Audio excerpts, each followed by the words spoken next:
Once the patient has been suitably prepared to receive the laryngeal mask, the patient is ventilated in order to raise the saturated oxygen levels.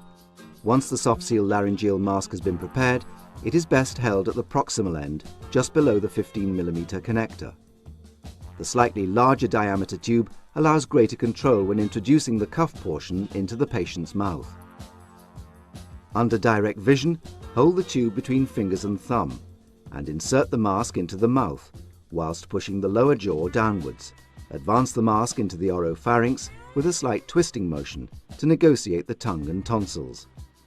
The tube tip of the partially inflated cuff is positioned behind the incisor teeth. Insert the tube at an angle towards that of the ear. A slight lateral rotation of the tube between 30 and 45 degrees allows the mask to slide over the tongue and prevent the tongue from entering the atrium of the mask. The angle of insertion is maintained as the tube approaches the posterior wall of the pharynx. At this point, the tube naturally rotates to lay flat against the base of the tongue and presenting the blue line in the midline position. From this point, the tube is continued to be pushed in the same direction, as it is generally maneuvered into the hypopharynx.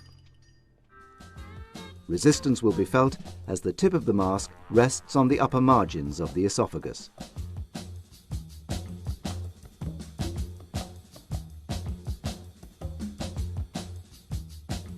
When the tube is inserted fully into the hypopharyngeal region and the tip of the cuff rests on the upper esophageal margins, this causes air to be displaced within the cuff and assists in creating a seal.